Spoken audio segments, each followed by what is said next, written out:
La quatrième étape part de Musanze, l'une des meilleures villes touristiques à Karongi. Les coureurs sont prêts pour les 138,3 km de course.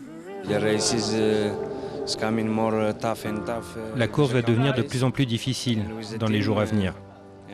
J'ai vraiment confiance dans l'équipe. J'espère que l'on va réussir à contrôler la course aujourd'hui. Mais si ce n'est pas le cas, je ne pourrai pas gérer l'échappée seul. Les coureurs s'élancent pour le départ fictif avant le départ réel. Il ne faut pas attendre très longtemps avant de voir la première échappée s'élancer. Ils sont 4 coureurs à la composer, le Rwandais Eric Manizabayo, l'Espagnol Unai Iribarren en orange et le Néo-Zélandais Mark Stewart en bleu et l'Érythréen Akliou Arefen en rouge et bleu. Derrière, le peloton avance à une allure soutenue. Personne ne veut revivre l'expérience de la veille et voir l'échappée prendre 12 minutes d'avance. C'est l'équipe du maillot jaune qui mène le peloton. Devant, les 4 échappés franchissent le premier sommet de la journée, Wigogwe, 2449 mètres d'altitude. C'est le plus haut col de cette édition 2023.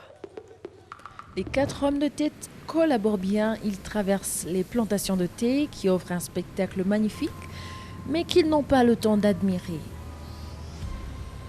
Derrière, le peloton continue à se rapprocher tout doucement, l'écart diminue à vue d'œil.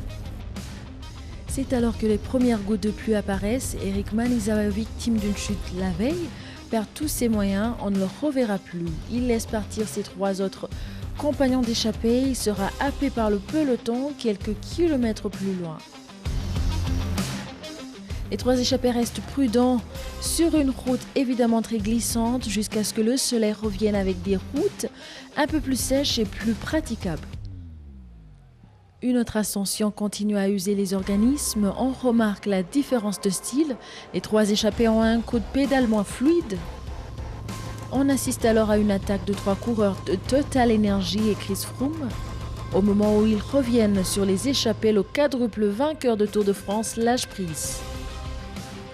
À l'avant, on retrouve 3 coureurs et un peloton très étiré à l'arrière, avec plusieurs petits groupes, conséquence d'une longue descente très dangereuse et très technique. Devant, les 3 hommes de tête continuent leur progression. Les 2 coureurs de Total Energy sont en position de force face aux Néo-Zélandais isolés. Le peloton n'arrive pas à revenir. Thomas Bonnet se sent des ailes et attaque dans les derniers mètres de l'étape. Bien lancé par son coéquipier Matteo Verchet, il laisse Mark Stewart impuissant. Première année, première victoire, c'est fou parce que j'avais pas forcément visé cette étape. Ça s'est fait un petit peu au feeling, on a décidé de durcir et on a fait la descente à bloc derrière. Et Matteo a fait le dernier petit pétard à bloc et on va dire qu'il m'a propulsé sur le sommet où j'ai mis l'attaque décisive.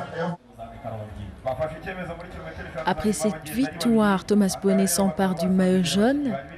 Au classement général, il devance Enoch Mulbran et William Junior Le Serre de 20 secondes.